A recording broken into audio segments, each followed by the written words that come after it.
Hello everyone, welcome to my channel. I hope most people knows about this topic, that is Hardy-Weinberg law.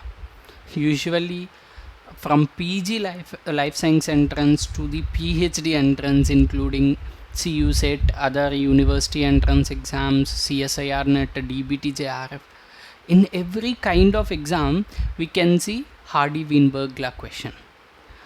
But what is an Hardy-Weinberg law? Is it applicable for the real populations? Usually, if you see, evolution will not takes place in one way.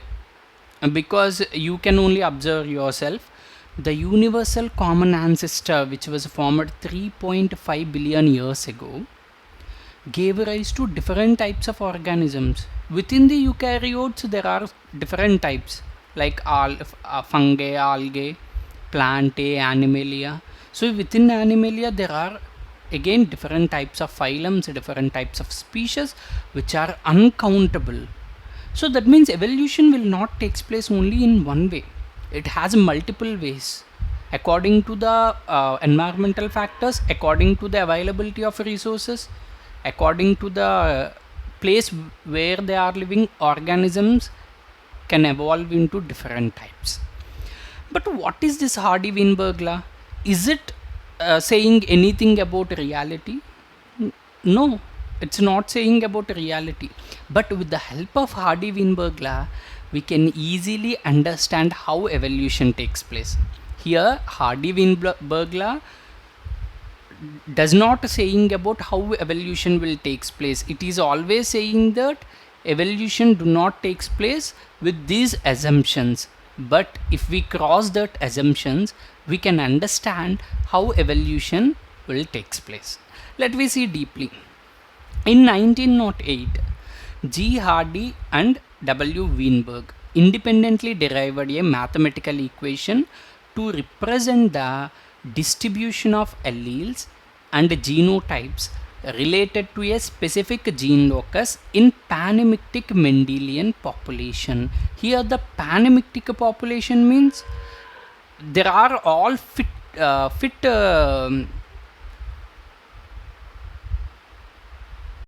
I mean, there are all fit life partners are available, or the sexual partners are available in a population, and that too, the population is sexually reproducing population.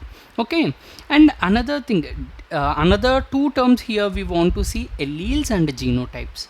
If you draw a diploid chromosome, half of the one haploid chromosome, that is half of the diploid chromosome came from our mother, and half of the diploid chromosome or the another haploid part came from the father. Okay, so for example, take two characteristics, one is tall and another one is short. If two haploid chromosomes having a genes which can gives rise to the only tall character, we can call it as homozygous dominant. Okay, because here the tall character is dominant. Okay, just make assumption like that. Okay, but one haploid chromosome having the gene which is for the tall character, and another haploid chromosome having the gene which is for the dwarf character. So the combination is called heterozygous. So here in the heterozygous, there are two different alleles within the same diploid chromosome. Okay, if two alleles or the two haploid chromosomes having character for the dwarf height, then we can say it as homozygous recessive. Okay. Okay, so these are the genotypes. Homozygous and heterozygous are the genotypes, and we know that here the same genes present on the same genes. There are two number of genes, same the two can produce the same type of character which are present on the same diploid chromosome. We can call it as allele. Allele is nothing but the alternative form of genes. So if one gene is mutated, another gene is there to produce the particular type of expression. Okay, in the form of protein or enzyme or any kind of biomolecule. Okay, so let me see the definition of Hardy-Weinberg law. The principle of genetic equilibrium states that genetic equilibrium. When equilibrium is maintaining, there is no change here in the gene frequencies or allele frequencies of population. So what it is stating?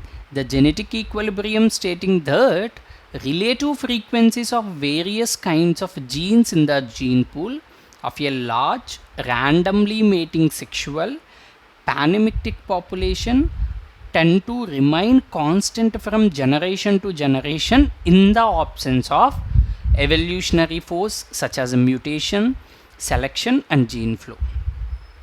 Just to see the frequencies of various kinds of genes in the gene pool. So there are different numbers of genes. Every organism will have thousands of genes. Okay, so various kinds of genes in the gene pool. Here the gene pool also indicate the population. Okay, so just think various kinds of genes in the population. Which kind of population? The population should be large in number and it should be randomly mating sexual panamictic population. So which do not change from generation to generation. Here simply we can say in a population the allele frequency or the gene frequency will remain constant, or we can say will never change from generation to generation in the absence of, see there is a condition here, in the absence of evolutionary forces. What are that? Mutation, selection and gene flow. So this indicating that Hardy-Weinberg principle. Okay, so that means you need to remember here they are saying if there are no evolutionary forces, the allele frequency or gene frequency will not change. But is it applicable to the natural populations? No, not at all, because any kind of evolutionary force will always work in a population. So let me see more examples for this. So there are assumptions. See, population size is large, but all populations in the world are not large. Some of the bird populations are small, some of the tree populations are small. So one assumption is not correct at all. And the random mating, it is also impossible. Random mating, migration, you can take migration will always happen. Birds can migrate, even plants are immobile, so they can't migrate. But let we see about the humans. Humans also can migrate. So the from one gene pool, for example, if you take Indian gene pool and if you take American gene pool, from one gene pool some of the individuals are migrating to the American gene pool and mixing with that American gene pool and making different types of allele or genotype frequencies.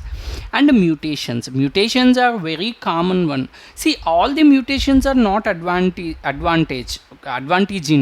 That means some of the mutations may also cause diseases that we can encounter in our daily life. One of the best example for that kind of mutations is nothing but cancer and other some of neurodegenerative diseases. A lot of things we can see. And the natural selection, here the natural selection is not a factor, it is actually a force. If your organism can able to fit in a particular environment and it can be able to compete with other individuals or other populations and it can reproduce successfully, means we can call the organism selected by the natural selection. So here the natural selection is a force that that give organism to survive in particular environment. So you can see assumptions here. If there is no selection, only one type of organism will be there.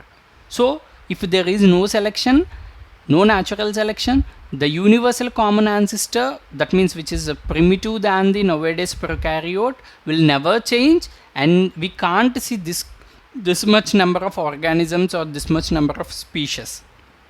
And if there is no mutation, no variation in organisms. So just think, if there is no mutation, how a universal common ancestor can give rise to plantae, animalia, fungi, archaea, algae, etc. organisms. Okay, if there is no migration, just you can see here, if there is no migration, no mixing of gene pool, no formation of hybrids, okay, and large population, which is also one of the assumption, but it is impossible. And another one is the random mating. Let me see about random mating clearly. Okay, so Hardy-Weinberg equilibrium proposed a simple formula: p square plus 2pq plus q square equal to 1. Okay, here the p square indicating the homozygous dominant and the 2pq indicating the heterozygous genotype. The 2pq indicating the heterozygous genotype, but you can see the phenotype as purple color only. Why? Because in the heterozygous condition, one allele is dominant, another one is the recessive. And if you see the q square, the homozygous recessive condition, so it will appear only recessive gene. But you need to remember that p square plus 2pq plus q square, or we can say simply p plus q, is always equal to 1. It should not cross the above 1 and it should not be below 1. So the allele frequency or gene frequency we will calculate at 1 only. Okay, so the parent generation, for example, let me see one of the example. So the parent generation may be one population having 1000 individuals. In the out of 1000 individuals, 360 individuals are homozygous dominant, 480 individuals are heterozygous in condition, and 160 individuals are in the homozygous recessive condition. So if you see the frequencies of a genotype, we need to equal to 1. So that's why here 0.36, 0.48, 0.16, nothing but 360 by 1000, 480 by 1000. Okay, so let me form the frequency of each allele. Here you need to remember there are 2 alleles only in this population per particular gene. Here we are discussing about one particular gene. There are only 2 alleles. One is dominant allele, another one is the recessive allele. Here they are represented in the form of capital A and small a respectively. Okay, so if you see here, the dominant and recessive alleles both combined and form different types of a combination. Here we got the 3 combination. So let me see what is the frequency of dominant allele A, that is dominant allele A in the population. So already homozygous dominant frequency we know, that is 0.36. But when we see the heterozygous condition, within the heterozygous condition, the dominant allele sharing the 50% occupancy. Okay, it is occupied the 50% share. Okay, so 0.24% of frequency in the heterozygous population also A allele is there. So when we combine the homozygous dominant and as well as particular heterozygous allele, we will get the here 0.6. So here also you can see that homozygous recessive is 0.16 and recessive allele also sharing a occupancy or also occupied in the heterozygous condition, that is small a 0.24%. So here we can conclude that frequency of each allele that is dominant allele and small allele are 0.6 and 0.4 respectively. Okay, now we got the allele frequencies of parent population. Okay, we got a 0.6 as a dominant allele, 0.4 as recessive allele. If you just use Mendelian Punnett square method, just to see same frequencies you have used, and finally you will get, actually if you see here they have mentioned in the right side above corner, they have mentioned p square, but it's actually pq. So that's why there are 2 pq's we will get in the Punnett square, that's why we will mention it as 2 pq. Okay, and if you see the same frequency is also maintaining, the same allele frequency or the same gene frequency is also maintaining to the next generation. So the Hardy-Weinberg equilibrium is here fulfilling. Okay, so the predictions, the allele frequencies of your population do not change according to the Hardy-Weinberg law that we have seen now as an example. Okay, if you see the prediction 2, The genotypic frequencies stabilize after one generation in the proportions of p square, 2pq and q square. For example, one population suddenly appeared or suddenly evolved. We don't know how it is evolved. Okay, just evolved. So after first generation, so the genotypic frequencies just we have seen in the last slide will adjust like that or will stabilize like that into p square plus 2pq plus q square, and it will remain constant from generation to generation. And for Hardy-Weinberg equilibrium, equal frequencies of p and q does not require. That means p should be 0.5, q should be 0.5 is not a matter. It can be any kind, even the q may be 0.01% also, 0.09% also, whatever it is. The allele frequency can be any of like that, I mean within the one, okay, but they don't change, they do not change from one generation to the other generation. So closer examination of assumptions. So let we see these assumptions are possible or not. So most populations are smaller in size, but according to the Hardy-Weinberg equilibrium assumptions, the population should be large. So first assumption went wrong. According to random mating, each genotype mates relative to its frequency. For example, if a genotype homozygous dominant is there, it should mate with the it should mate with the another type of a genotype. Maybe it is a heterozygous or a homozygous recessive or homozygous dominant also, but their frequencies should be same. How it is possible? So it is impossible. And natural selection, migration are significant factors in real populations. So in real populations, the natural selection, migration, mutations will always takes place.